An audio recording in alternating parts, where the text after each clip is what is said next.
So, as Duncan was saying, the book on the fiery spirits is really a companion volume to the book that I wrote on the Levelers, the Leveler Revolution.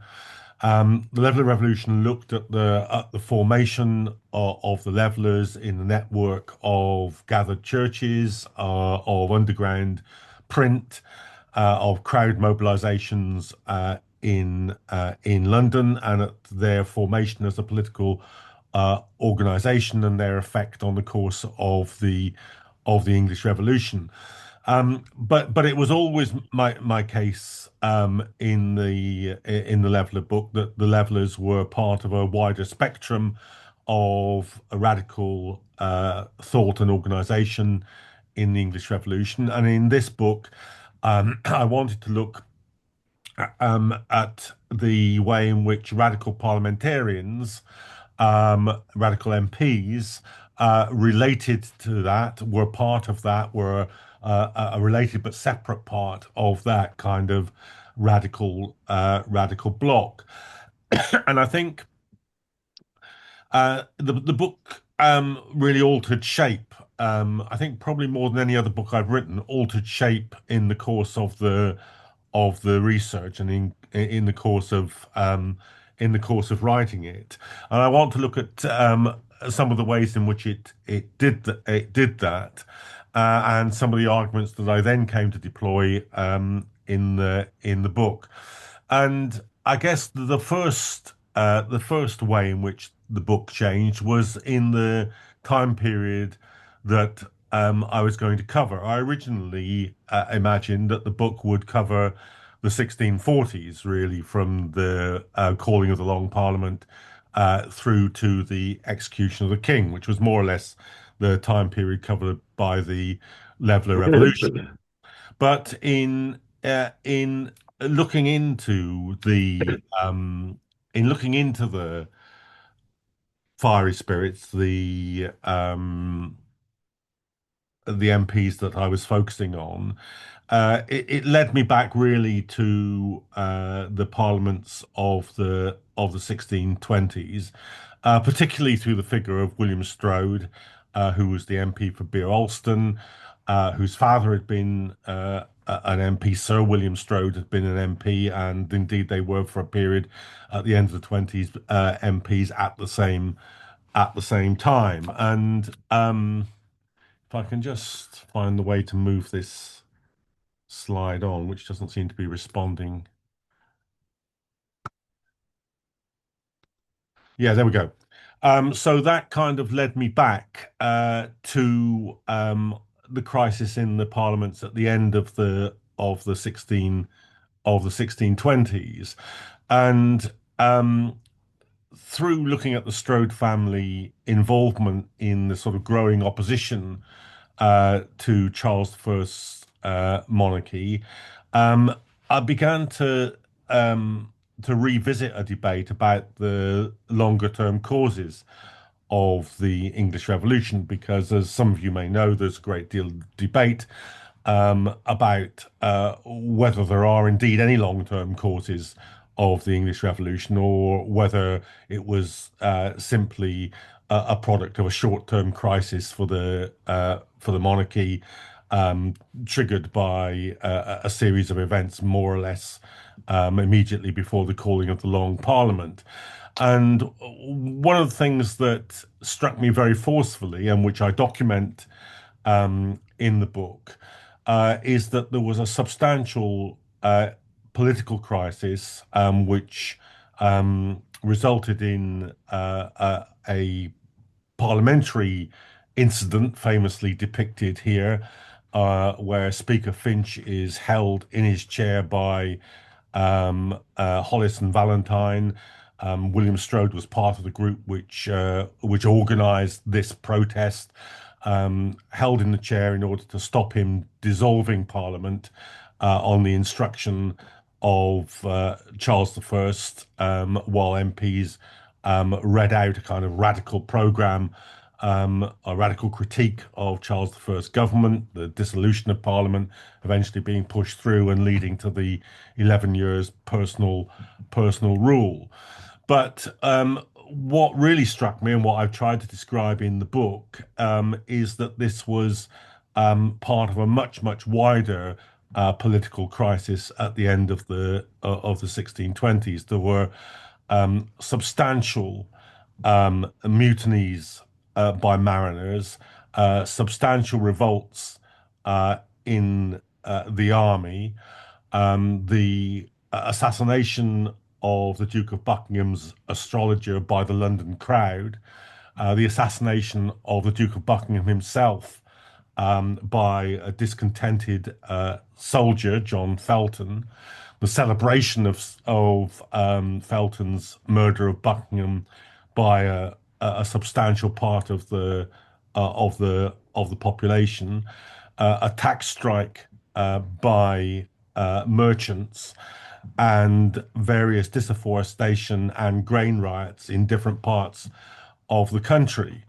And so I think one of the MPs that came to the parliaments of 1628, 1629 said that they arrived in Parliament with their pockets stuffed with complaints from their constituents about the imposition of martial law, about the billeting of soldiers, about the behavior of soldiers, about riots around deforestation, all these things, and especially about the directly of concern to the more directly of concern to the MPs, the tax strike by merchants. So the events which ended the Parliament, this event, the holding of Speaker Finch in his chair, and the defiance of short-lived, but defiance of Charles I's attempt to close the Parliament, was part of a much wider picture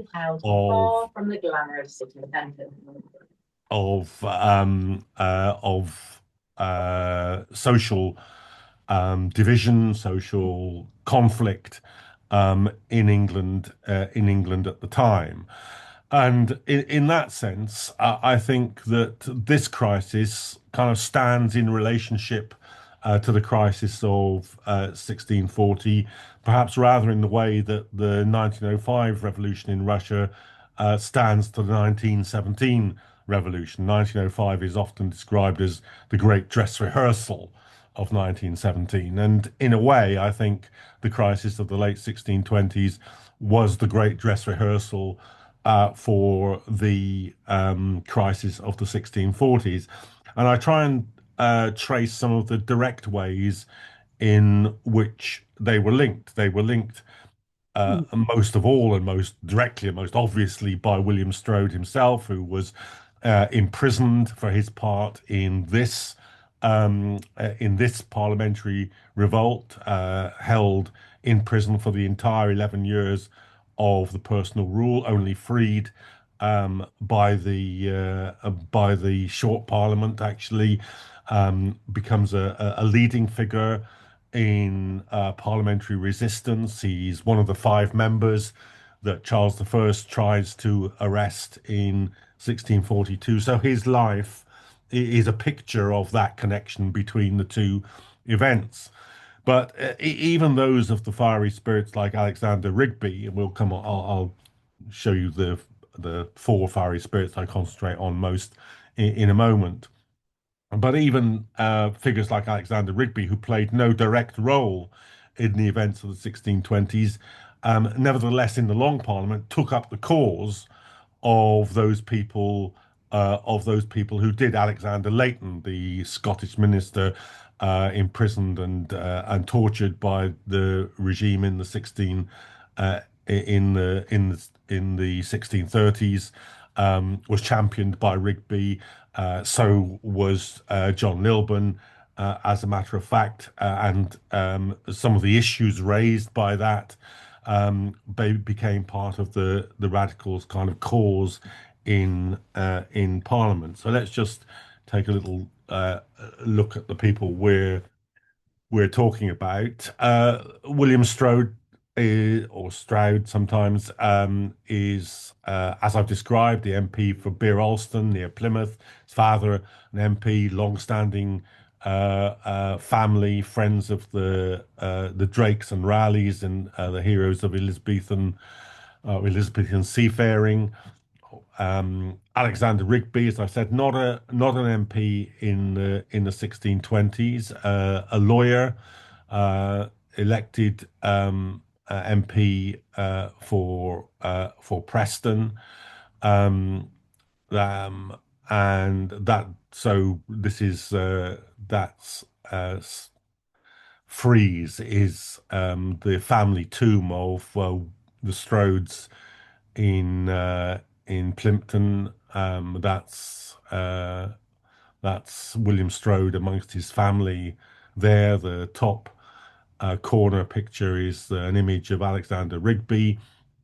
The bottom corner picture is Henry Marten, the MP for Berkshire, and there is no surviving picture of Peter Wentworth, the MP for Tamworth, although the family seat is in Livingston Level in Oxfordshire. There is somewhere a picture which the Dilke family, the Wentworths became the Dilke family. There is somewhere apparently a picture of Peter Wentworth. I contacted the Dilke family and tried to track it down, but I haven't been successful in doing that yet. So that's why you have an image of three of the fiery spirits, but not of the fourth. They were called fiery spirits by contemporaries. That isn't my name for them. That's the name that contemporaries gave to this group of people. Um, they were also described as Henry Marten's gang by one contemporary. He was certainly the leading figure amongst them, possibly the only declared Republican in the Long Parliament when it met. There's a famous account of him walking with Edward Hyde, later Lord Clarendon, Charles I's chief advisor, in Westminster in the early stages of the Long Parliament, where Hyde asks Marten what he thinks of the king, and Marten replies that no one family is wise enough to rule us all. And Hyde said that this is the first time that he'd ever heard such thoughts put into words, and if they'd been publicly declared, they would have been abhorred, which I think is probably true. But Marten became the kind of focal point of radicals in the House of Commons. J.H. Hexter, in his famous book King Pym about John Pym, has Marten and the fiery spirits as the kind of, I mean, Hexter really doesn't like them, but he does at least pay them the compliment of being a serious and organised opposition to Pym. I mean, partly because Pym would be a lesser figure if he didn't have a serious opposition, and so the fiery spirits are a serious opposition in Hexter's account.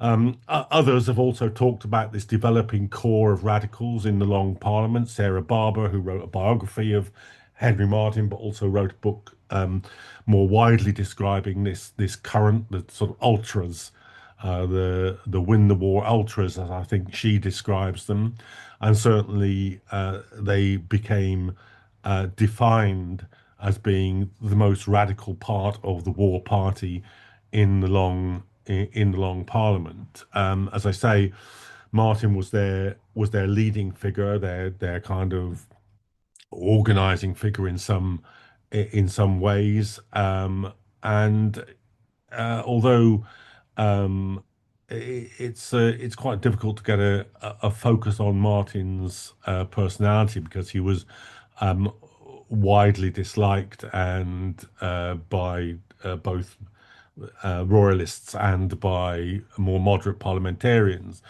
But I think it can certainly be said, and it's certainly part of John Aubrey's picture of him in Brief Lives, that he was in many ways an attractive figure, one of the wits of the Long Parliament,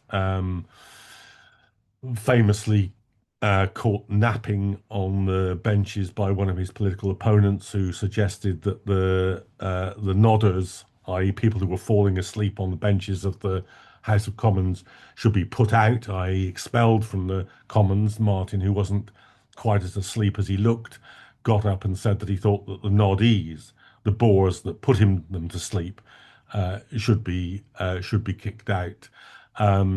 He was wondrously brief, as Aubrey says in his speeches, which I think then as now is a quality not shared by all parliamentarians. And he was an adept penman when it came to committee work. And interestingly, Martin, Strode, Rigby, and to a slightly lesser extent, Wentworth, were all very active in the emerging committee system in the Commons, which of course was very important because as Parliament became the fulcrum of decision making after the King left London in 1642, the parliamentary body had no executive. The court and the monarchy were the executive in the political system, and so the Parliament had to create its own executive bodies, of which the committees were central, and so participation in those committees was participation in the executive business of enacting decisions that were made in the Commons, and I trace their participation, how fully they were engaged in those committees, and they were engaged to a degree which was unusual. And this is one of the things that gave the fiery spirits, the radicals, an increased weight inside the Commons, above and beyond their numbers, their ability to shape Commons debates and Commons business and the execution of Commons decisions gave them a weight which their numbers alone might not have given them. So the other aspect of this, which I pay some attention to, is the relationship between the MPs, the fiery spirits inside the Commons, and the crowd mobilisations in the streets of London. This is a contemporary engraving of one of the early riots in 1640 at Lambeth Palace. You can see there we are, the entrance to Lambeth Palace, pretty much as it stands still on the south bank, and it's hard to get some of the detail of this, but I do trace the way in which the fiery spirits both appealed to the crowd and the way in which their actions were informed and shaped by the crowd, and the way in which they took political opportunities created by crowd mobilisation. So there's some description in the book of the way in which Captain John Venn, who was a city MP, could organise crowds to come down to Westminster in real time to influence the debates, to lobby, and to generally make their feelings known, sometimes quite violently known, to the MPs and the Lords as they were going about their business in the Palace of Westminster. I also look at the ways in which Martin and others championed the crowd. At one point, Martin stands up in the House of Commons and says that MPs should take their instruction from the people at the door. In other words, from the crowd at the door of the Commons, which was a heretical view, at least as far as many MPs were concerned. And later on, I traced the way in which this, for some of the MPs, especially for Martin and for Alexander Rigby, becomes a more organised relationship with the Leveller movement and with radicals in the army. Really, Martin and Rigby are the two MPs insofar as John Lilburne and the Levellers trust any MPs.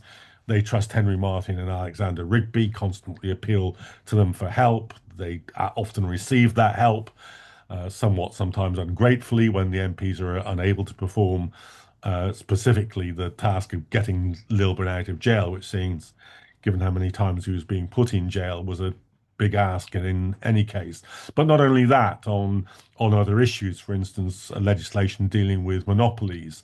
There's evidence of cooperation between Lilburn and Overton and Rigby and Lilburn as well. So I tried to with the levelers, the relationship with the London crowd is obvious. They're part of it. They're an organised section within it. They're relating to it as their main means of political presence in lots of ways. That obviously isn't true of the MPs, who have their own means and levers of power and the committee system that I've described and so forth and so on.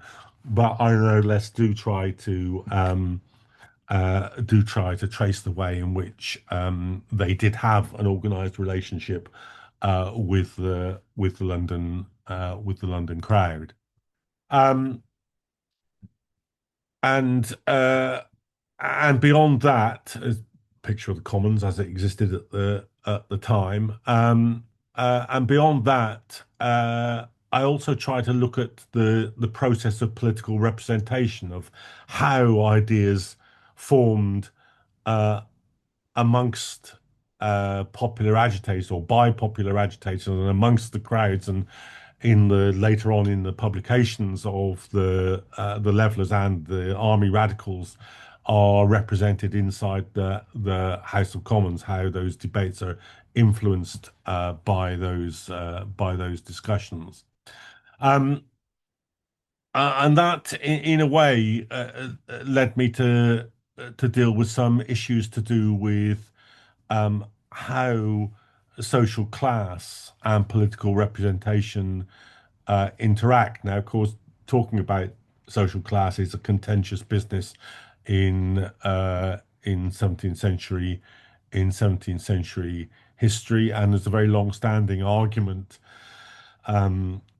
put by multiple historians, Pennington and Bruton, for instance, early on in their discussion of the MPs for the Long Parliament, about how it's very difficult to do this with the House of Commons, because the House of Commons is composed of entirely of kind of gentry landed figures, that there's not really a social and economic distinction to be made within the House of Commons, and therefore the argument goes that it's difficult to argue that class is a deciding or causal factor in the political divisions that take place uh, uh, in the long Parliament.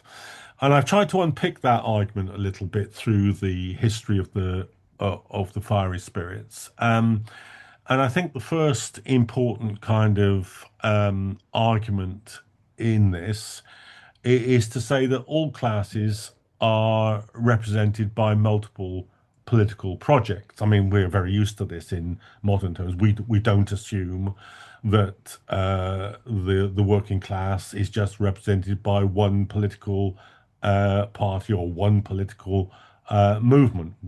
We view it as being multiply represented in different ways by different organizations, even in a system which unusually in Europe is as kind of monolithic as the Labour Party has been in this country at different times. But we are used. Perhaps this is something which brings us closer to the past today than we would have been otherwise. We're used to the idea now that the right wing, that the middle and upper classes are represented by multiple political projects, the Tory party, Reform, whatever, that there are also conservative elements of the working class that can be represented by those forces, as well as the Labour Party or other parties inside the working class as well. So the idea of a social class simply being represented by one political trend, one political project, rather than a social class producing multiple contending political projects, is, I think, the first important step to make here. And then, well, for two reasons. One, it means that politics isn't shadow play. It isn't a predetermined outcome. Politics is a register which has its own independence and in which the outcomes of political contests are real and won't be kind of subsumed into some wider kind of predetermined, economically or socially predetermined outcomes. Um, and it also points to the fact that politics is related to wider social realities, but not reducible to them. So, I mean, it would be foolish, I think, to imagine that the social and class makeup of the House of Commons, or indeed the House of Lords, was unimportant, that it didn't influence the kind of debates and the kind of decisions and the kind of attitudes which were prevalent within it. But it's also, at the same time, perfectly possible to argue that within that overall class makeup, different political projects emerged, that different groupings had different views about what was good for the generality of the class of people that they saw themselves as representing, and that those were opposed by other groups of people with other political projects who similarly had a view that different outcomes were advantageous to this particular social grouping. And so it's a way of trying to deal with the fact that social class is present and important, but not reducing politics to it in a crude way. And looking at the fiery spirits, you were almost bound to come to. I felt I was almost bound to come to that conclusion because they represented one particular vision allied to forces in the wider society, one particular vision of what the outcome of the Long Parliament should be, of what the outcome of the Civil War should be, about what the outcome of the late 1640s should be. And it was perfectly possible for other people from very similar social backgrounds to come to a different set of political priorities and to see the political process that emerged as the way in which those outcomes were ultimately decided. And I tried to trace the influence of the fiery spirits and their organization and their relationship to the crowd and to other radical elements in the society in the path to regicide and revolution. Um, as part of that, I returned to the idea which I'd really first articulated in the Leveller book, but was viewing now from a different angle, from the angle of parliamentary representation. The idea that the English Revolution was accomplished by a political bloc, which involved the Levellers as an mainly extra parliamentary movement, developing obviously a relationship with the new model army when it was formed, but not reducible to that. Of the fiery spirits as a parliamentary, primarily parliamentary bloc aimed at certainly decisively beating the king as the most radical part of the war party, and then looking towards a radical settlement with the monarchy. Um, so, uh, so I guess that leaves which aren't dealt with really set as the central protagonists in the Fiery Spirits or in the Leveller book, which also leaves the agitators of the army and the role of the army as a decisive element in this political bloc as well. And I'm doing some research now to try and write something which looks at the kind of constitution of the agitator movement at its social kind of profile and its role in that political bloc. That political bloc. I guess it's also worth talking about one moment where that in this research came very powerfully together for me. I guess in research, I think you do a lot of it's like mining. You crack a lot of rock to get a little ore.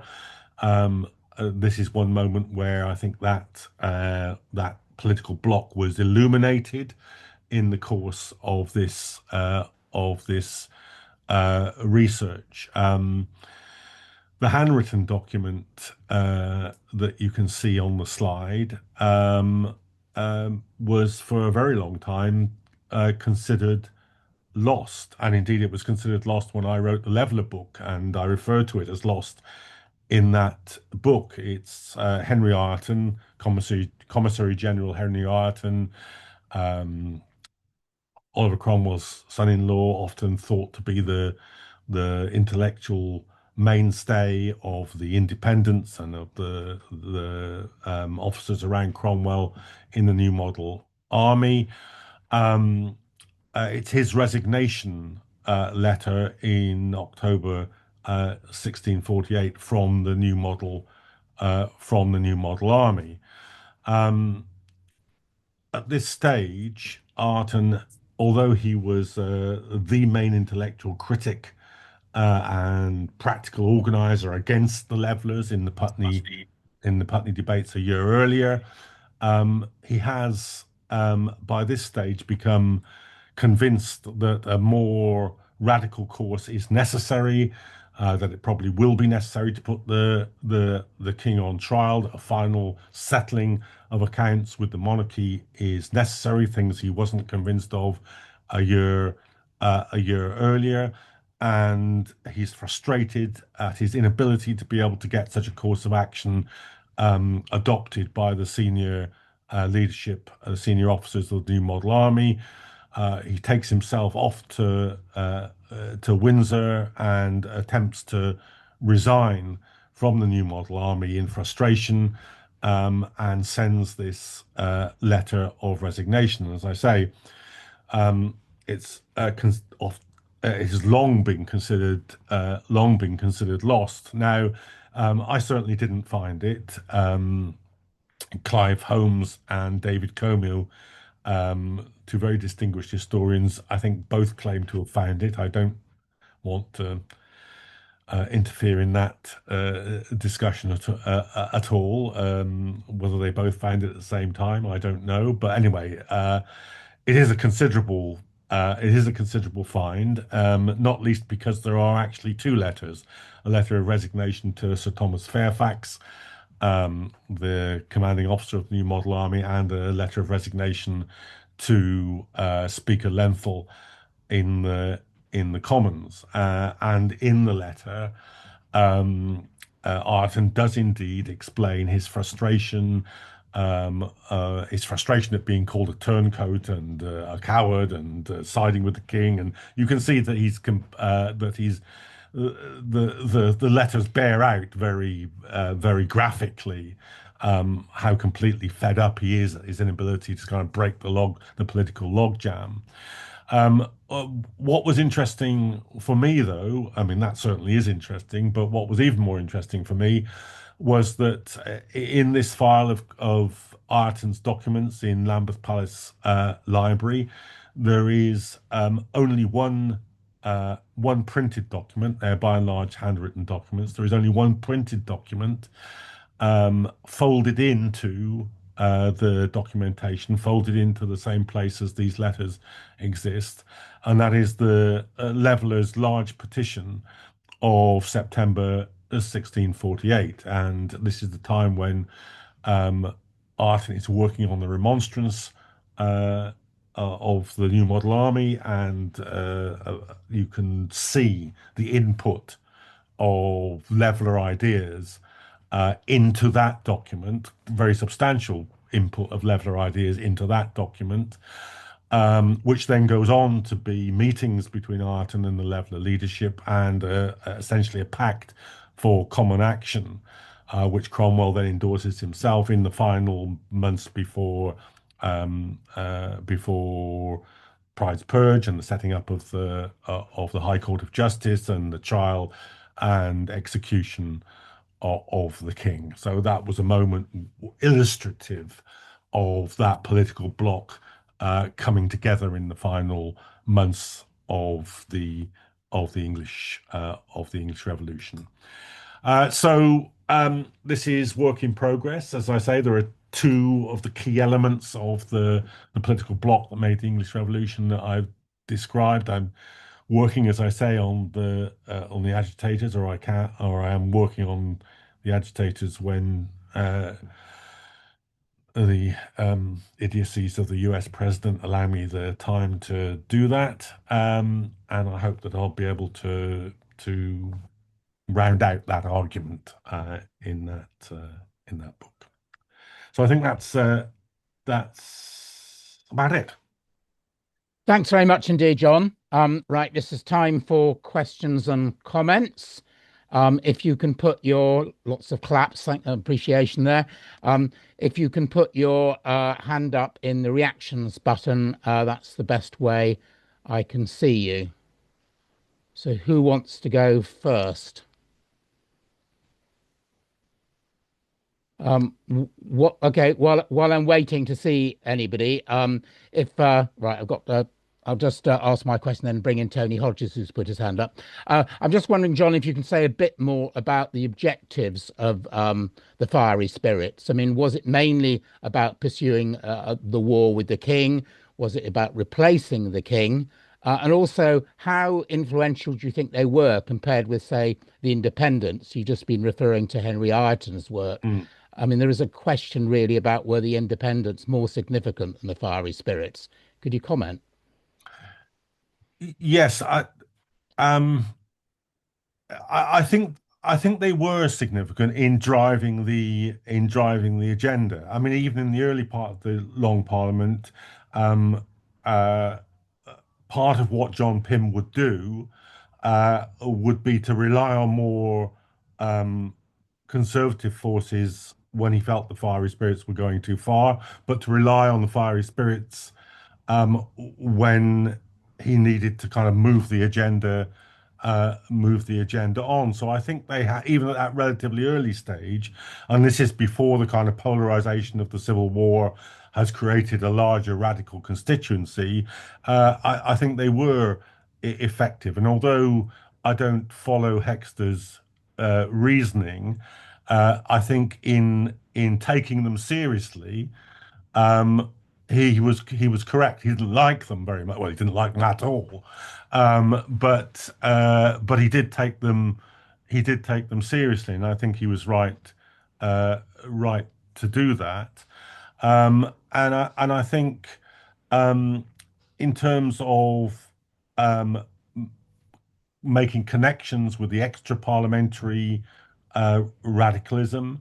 I think they were important. Of course, at the end of the at the end of the first Civil War, um, Cromwell and the Independents are for quite a considerable period of time attempting to, as one of the New Model Army petitions says, re-enthrone the king.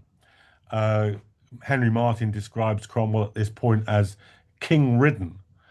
And so I think that at this point, had the fiery spirits and other radicals not existed, it's possible that either that Cromwell and the independents would have succeeded in reconstructing the monarchy on some terms, or Charles I would have succeeded in outmaneuvering the independents. I think it's only really uh, with the army revolt and the further radicalization of the Second Civil War that prospect of the independence being the pathway down which the monarchy returns is finally pushed aside, and you see it in that moment where in that year where Ireton passes from being the hammer of the levellers at Putney to being there to incorporating parts of the large petition into the remonstrance,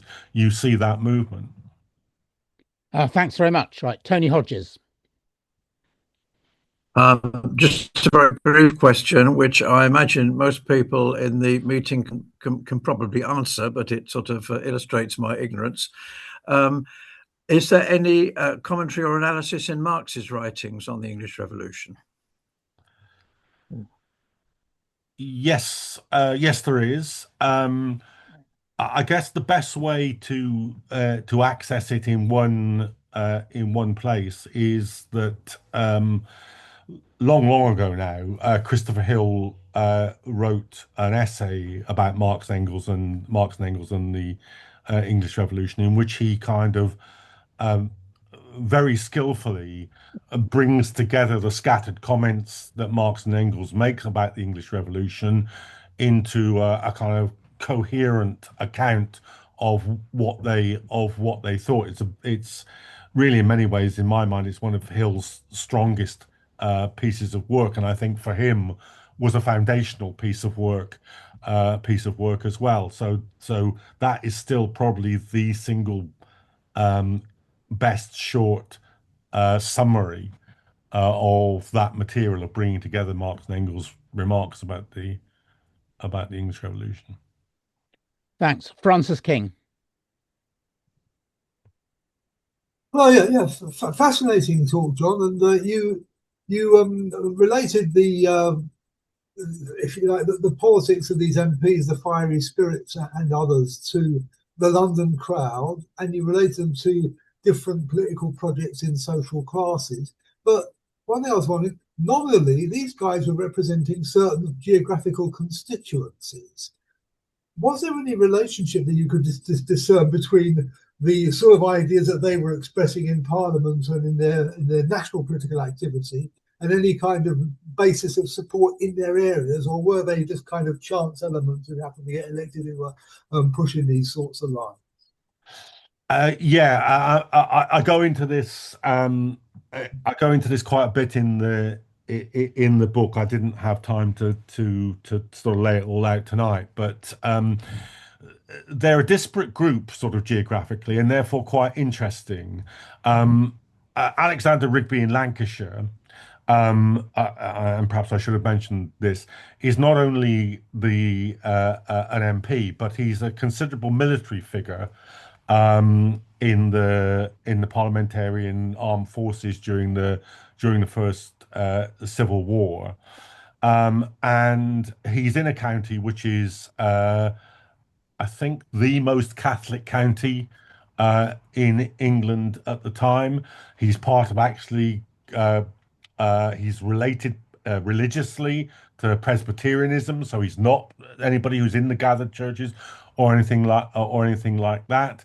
The large royalist landowners are very powerful in Lancashire, and so the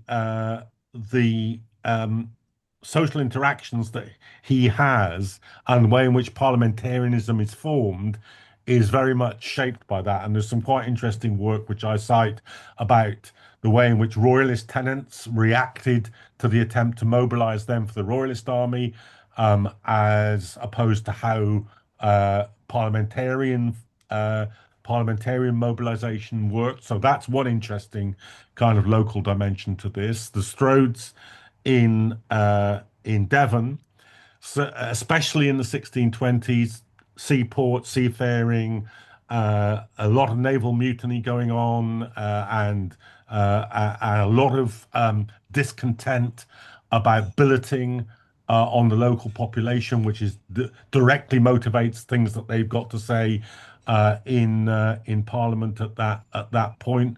Very interesting local dimension there.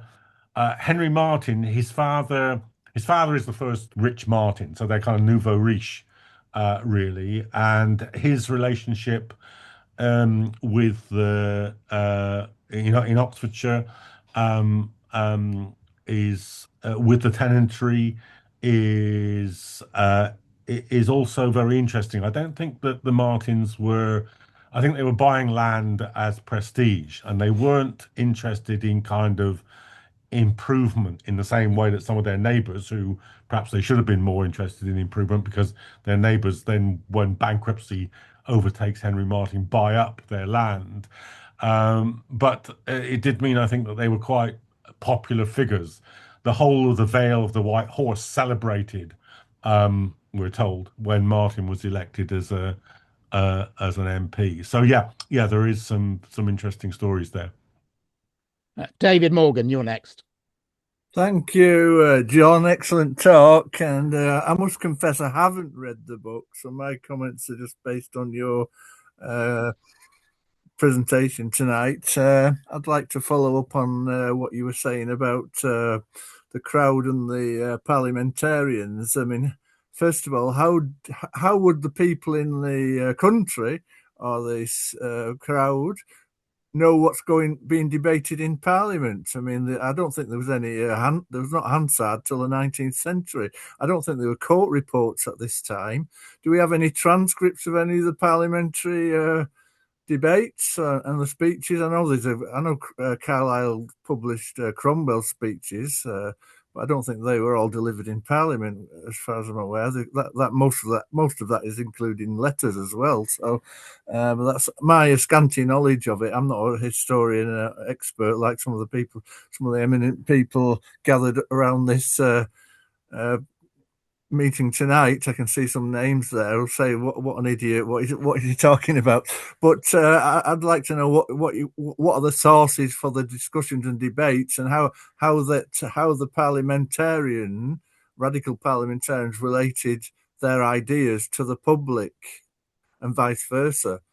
Because we know today how Parliament works, and the media and constituencies and etc.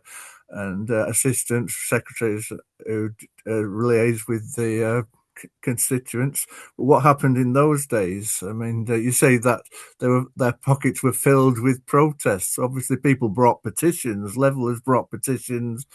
Diggers they published the pamphlets to address to Parliament, didn't they, and address to Cromwell.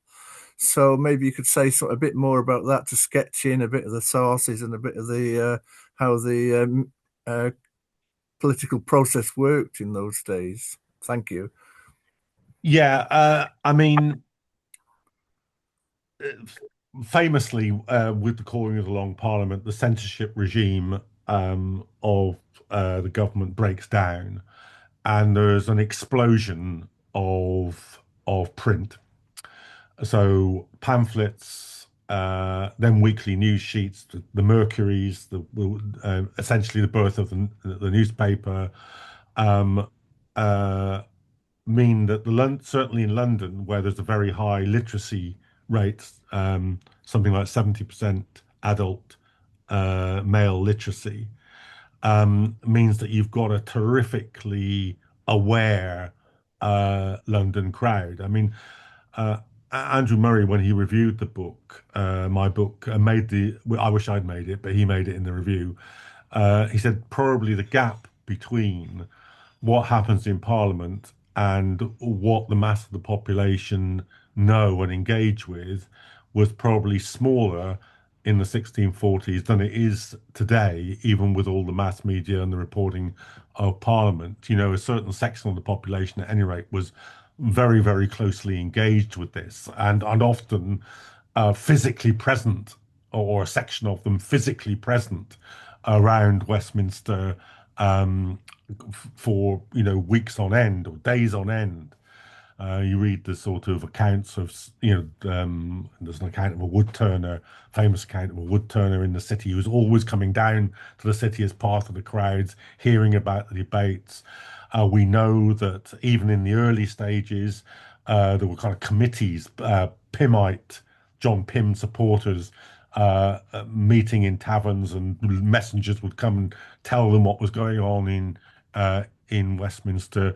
So you have a very engaged, literate, politicized section of the population, which is being informed by this explosion of pamphlet and newspaper and broadsheet and petition material, and is very engaged. In the Leveller book, I described the Saracen's Head in Friday Street in the city. You can still walk down Friday Street, very different now, obviously, but just by St. Paul's, the Saracen's Head, where John Wildman, the Leveller, was staying, and the landlord in the Saracen's Head was collecting in petitions that were being signed and brought to be collated in the gathered together in the Saracen's Head. So yeah, I think you've got a dense network of politically informed people in the city of London. Thanks. Steve Cushion, you're next. Uh, yeah, this all seems very London-centred and urban. Uh, where do the diggers fit into this? Um, well, they don't, because the diggers don't arise until after the revolution. In fact, they're a reaction really to the disappointment of the radicals with the Republic. The Levellers were a serious political organisation, were uh, able to effect the direction of politics. The Diggers were a much smaller group of people reacting to the disappointment of the establishment of the Republic under Cromwell and the army. So what we get, the heritage of the Diggers is mainly a kind of ideological, intellectual inheritance. The inheritance of the Levellers is partly that in terms of democratic ideas, but also of organized and effective political activity. I mean, in a way, the modern left is an inheritor of those two things. I often get asked in meetings, which would you choose? And what I choose is the combination of Digger's ideas and Lever organization, I guess, to put it crudely. Thanks. I'm looking for other questions. I can't see anybody else with their hand up. So if a few other people can think of questions, well, I'll ask a second point, really. There's a chapter in the book, John, called The Committee Men. And what I was, I suppose, somewhat surprised about is the obsession of your four fiery spirits of setting up committees and sitting on them to pursue a whole range of separate issues. Every sort of almost individual case led to a committee being set up. I mean, does this mean that they were quite dominant because they were so obsessive and much more active than other MPs? I mean, was that a reason for their influence? And also, how did you get the documentation and the material on all these committee systems?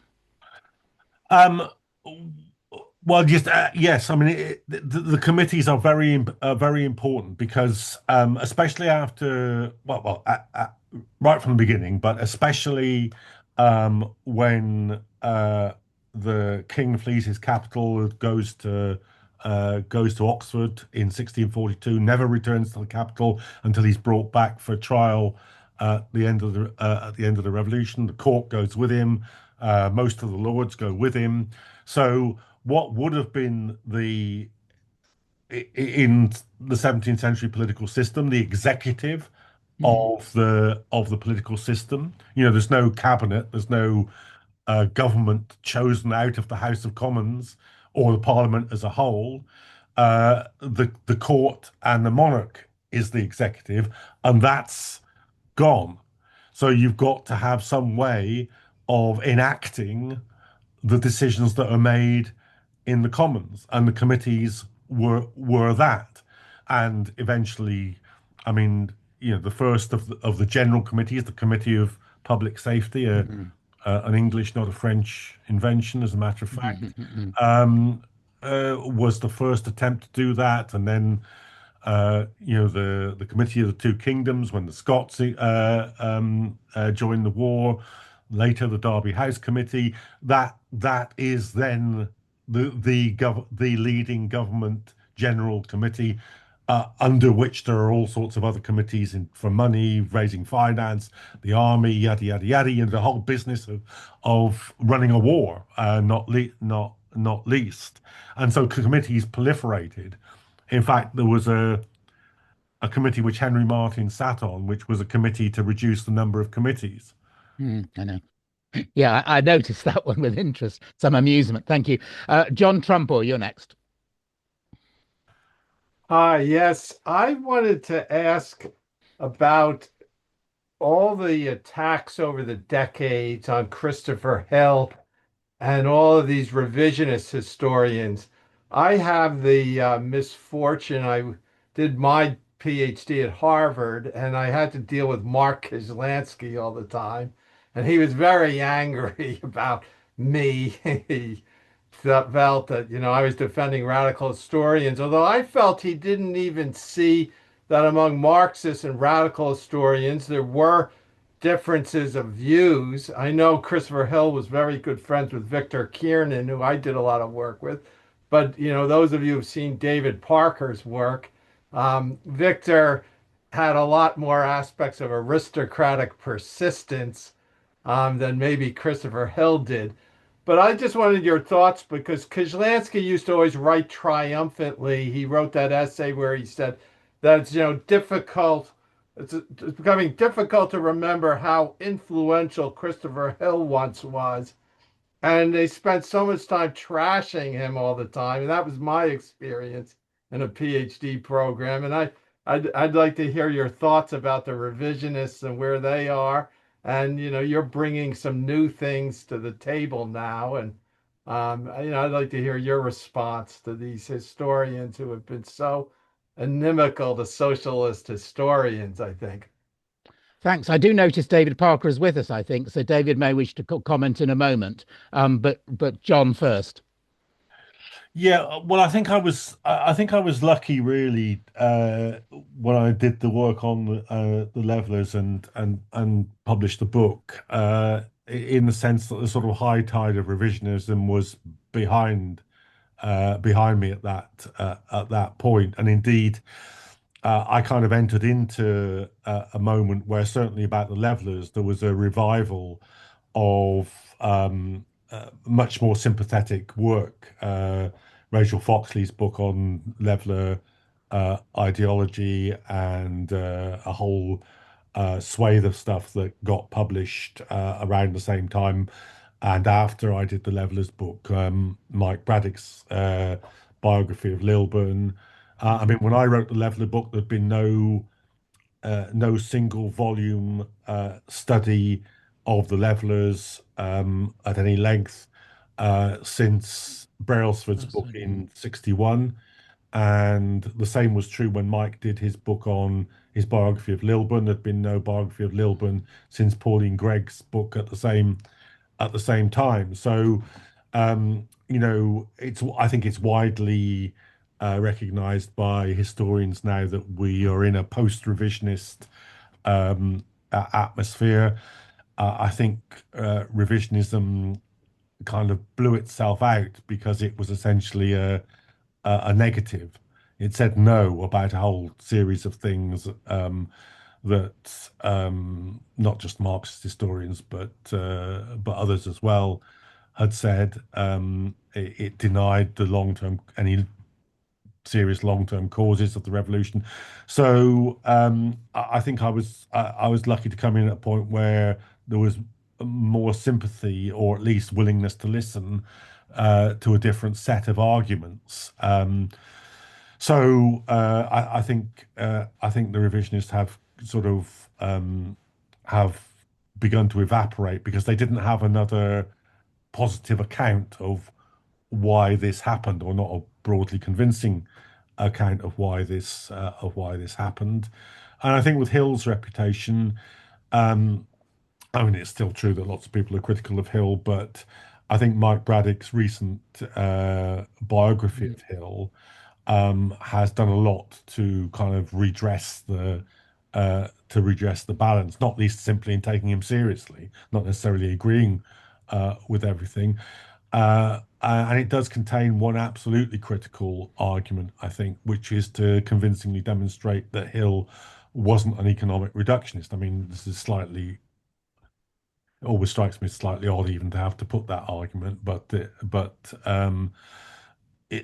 Mike makes a very convincing case that he was a dialectical materialist, that he understood the interaction between economic and social and political and cultural elements, that he dealt with those sensitively and convincingly in some cases, like all of us, not always. So I think I sympathise with your pain, but I think we've moved a bit beyond that. Thank you. Thanks. I don't know whether David Parker wants to come in on this. I know you've got strong views in this and have recently reviewed the Braddock biography of Hill. Do you want to say anything, David? I won't force you. Okay. Does anybody else want to come in on the issue? Okay, Yes, in Nigel fact. Smith, yeah. Yes, yeah. Oh, Nigel. Thank you very much. Yeah, I've totally enjoyed learning about John's new book and the discussion that we're just having.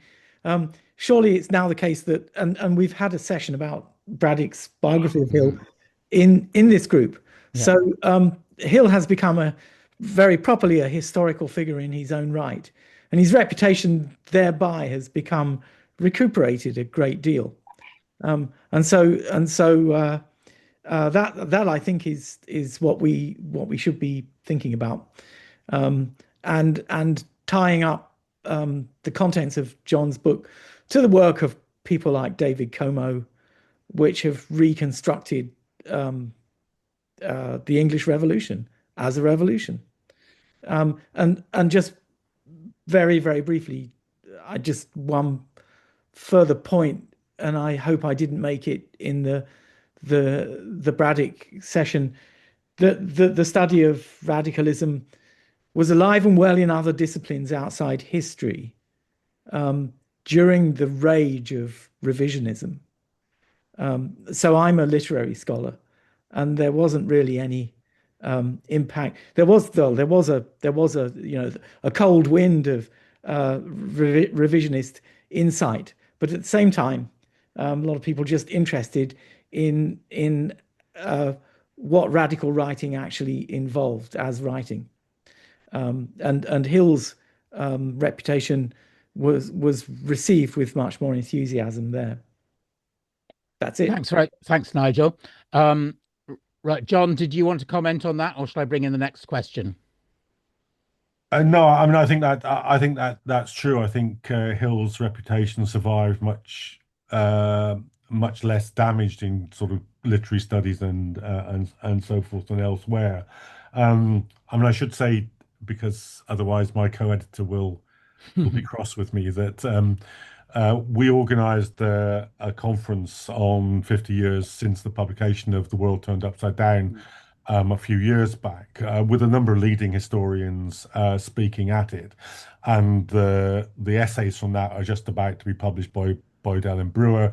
So I hope that will also contribute to a return of a serious discussion about Hill's work as well. Oh, thanks for that. That's useful information. Right, James Williamson, you're next.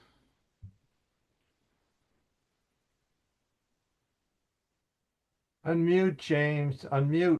Yeah. So I'll just read my my question that I put in the chat. For starters, who actually were, quote, the crowd, and what relation, if any, did they have with the levelers in particular? Who were the leadership? Who were the leadership, if there was leadership in the crowd? And how was leadership exercised? And I'm kind of curious, was the term the crowd a term that was used at the time, or is that something that you just, over time, historians like yourself and others have come up with? And I am very interested. I love the idea of a committee that was to abolish the committees. And I wonder if maybe you could say just a little bit more about that wonderful initiative. Okay, Thank John. you. Well, I think the main thing to say about it is that, as ever, it was wildly unsuccessful. But the crowd.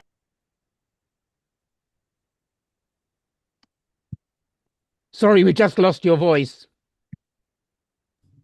Yes, no, I got muted for some reason. Yeah, sorry. Which many people have tried to do over the years, but mostly unsuccessfully. But the crowd. So Constitution. So an important element of it in London is certainly the London apprentices, especially in the early years. This is London is quickly growing city, and the apprentices are a very large young population uh, in the city. On one calculation, the London apprentices in the 1640s are proportionately the largest single group of young people in any form of education until the opening up of higher education in the 1950s in this country. They are, even before they're politically engaged, quite a volatile part of the population, prone to pulling down brothels and semi-rioting on feast days and holidays and so forth. And they become very quickly very politically engaged. But they're not alone. Certainly, you have the sense that some of their masters, the tradespeople, the people in the guilds are engaged with the London crowd, as well.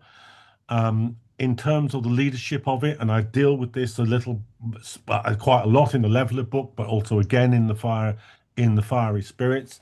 It is actually possible to trace some of this. So certainly the radicals like Lilburn and nearly all the Leveller leaders in the gathered churches, in the independent churches, but not only in the independent churches, the churches being very important sort of centers of discussion, mobilization, preaching, and so forth, which intellectually and organizationally form some of the sinews and leadership of the London crowd. The underground press and what it says, intellectually informing and shaping the views of the London crowd. The productions of petitions and demonstrations to present petitions.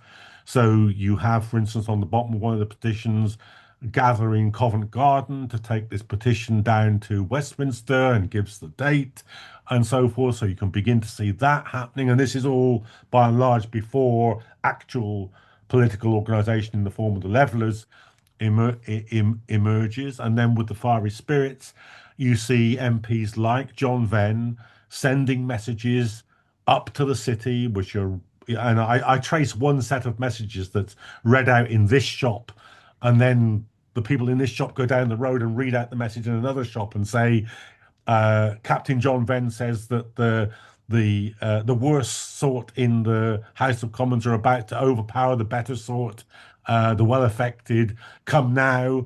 And you have descriptions of people, sticking a pistol in their belt, taking their sword, heading down to Parliament. So, yeah, it's possible to do that. I think I don't know the crowd as a kind of political characteristic, as a kind of politically defined term is used, but certainly contemporaries are using, similar words about the constant mobilization of citizens to influence politics, because it's novel. The famous story of Sir Edward Deering, when the Grand Remonstrance is passed in Parliament, who doesn't object to it being passed, but the thought that it should be printed upsets him greatly, because he says, I never imagined that we would remonstrate downwards and speak of the king as a third person. In other words, my problem with this is not a list of complaints about the king. My problem with this is that you're engaging the crowd. You're speaking to the crowd outside Parliament and attempting to mobilize them. That's my problem with this. Thanks. Tim Harris. Thanks. Hi. Yeah, I very much enjoyed that talk. I haven't read the book yet, but I'm looking forward to it. I felt obliged to say something because 40 years ago, I published a book called London Crowds with an S. And it's about Charles II's reign. Later period, although I'm now working on this middle period. And I say this supportively because I agree with most of the things you said. But of course, I've always been reluctant to reify the London crowd. In London, you find Presbyterian crowds, you find independent crowds, you find radical pro-Leveller crowds, you find conservative crowds, anti-Puritan crowds, pro-Christmas crowds, women who mobilize in support of peace, although they're often being mobilized by royalist leaders in London. So I wonder if you could perhaps comment a bit more on that. I think the crowd is also, well, I just wanted to make that contribution to the group. Actually, since we were talking about the crowd, I think it can be dangerous to talk about the London crowd as if they speak with one voice. They clearly don't. And of course, crowd activity is very significant in the provinces. And I've been doing some work on the Second Civil War. And of course, some of the grievances people have, the reason why the Second Civil War isn't incoherent as an ideological movement, because many of the people who rise up in support of Charles I and Second Civil War are anti-Scots, but they're actually, Charles I is fighting that war with the Scots. And a lot of the people who are mobilizing have, some of them are former parliamentarians, and some of them have, what we might regard by different measures as quite radical concerns about the way things have turned after 1646. So I wonder if you could perhaps, well, I suppose that observation, and maybe I could invite you to reflect more on that, the variety of different crowd responses. And the other thing I've been working on recently is the imperial dimension, and maybe I just throw it out here for the sake of it. To what extent are your fiery spirits influenced in any way by New Englanders returning to England in the 1640s? People like Hugh Peter, Henry the Younger, and then of course I'm in Rhode Island at the moment. I'm not a Rhode Islander, but I'm in Rhode Island at the moment. Roger Williams comes over to England, of course, and influences the debate on toleration. Anyway, I very much enjoyed it. So I don't mean these to be critical remarks, but if you could develop these or respond to these in some way and develop your argument. Yeah, I mean, I very much agree with that point, and I make the point in the Leveller book that it's very misleading to see London as simply a parliamentarian stronghold. It's contested all the way through the Civil War. When it comes to the siege of Colchester, Fairfax can't even take the artillery trains and the supply lines through London for fear of them being attacked by essentially pro-royalist or Presbyterian crowds, and it would spoil the whole story if this weren't contested, because it would mean there was no point to it. It would just be a kind of expression. There wouldn't be a class struggle or a political debate that had to be won by one side or other mobilizing more effectively than the other.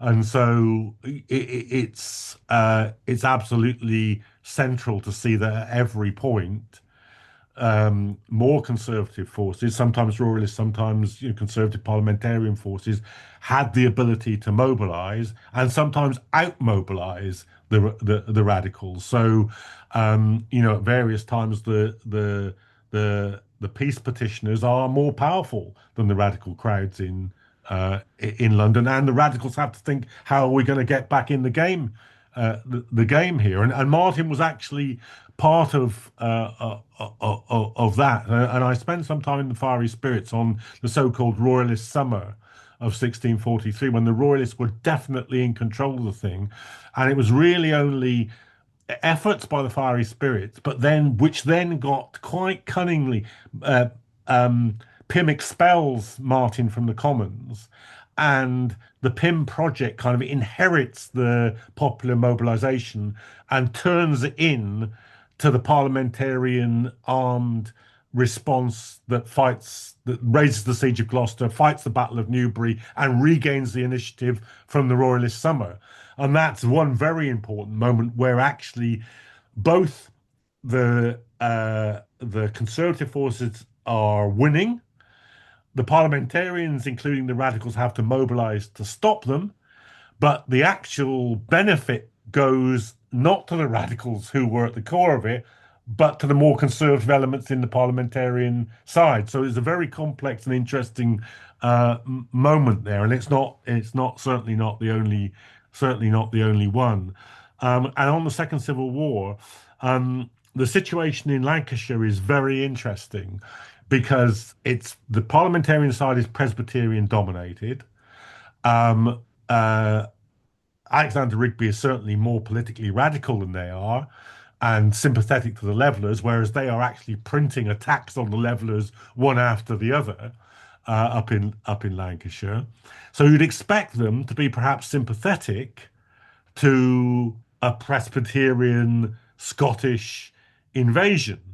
But in fact, what it does is it breaks them from a conservative political stance, pushes them over to Rigby's armed resistance to the Scots, because they can't stand the thought of a rapacious Scottish army descending on Lancashire and doing enormous damage. So the religious commonality dissolves and a political reality imposes itself. So that's a very interesting story as well. Returning New Englanders, I dealt with them much more in regard to the Levellers than with the fiery spirits. I mean, there's an independent link and a Leveller link, but I didn't find it so much with this particular group of fiery spirits, I have to say. Thanks, John. Right, last chance for a question or comment from somebody who hasn't contributed yet. Ian Drummond. Yeah, I was almost asked earlier about the Scottish element, and that last comment piqued my interest. Was it uniformly conservative in that way, or was there similar struggle playing out in Scotland? And because obviously the Wars of the Three Kingdoms, so-called, started up here with Jenny Geddes and then the Covenanters, and did it never pass beyond a certain point and be overtaken by the crowds in England, or was there some similar dynamics going on here? Well, I mean, again, I do trace this in the book. Revolutions change over time, and we're familiar in lots of revolutions with figures that are radical or institutions that are radical at one point become much less radical at a different point. And the relationship with the Scots is an interesting case here, because at the calling of the short parliament and the long parliament, the Scots are a radicalizing force, and the radicals in England are, including people who later become Levellers, are reprinting Scottish material in order to sort of bolster their case. They are largely sympathetic to the Scots engaging in the Civil War in the middle years of the decade, but then the Scots become a much more conservative force, and Henry Marten moves from being somebody who relates to the Scots as a radicalizing force, and then becomes very, very critical of them, and campaigns to get them out of England, pay them off, get them out of the way. They're a brake on development. We don't want them.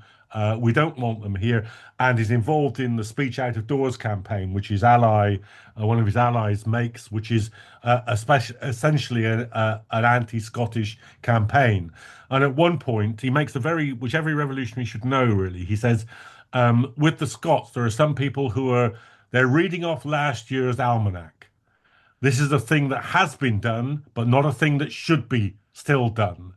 And what he's pointing to is the changing relationship of English radicalism to the Scottish input into the English Revolution. So it's a very complex question, actually, and there is a fair amount of tracing, not so much developments in Scotland, but English reactions to Scottish input into the English Revolution in the fiery spirits.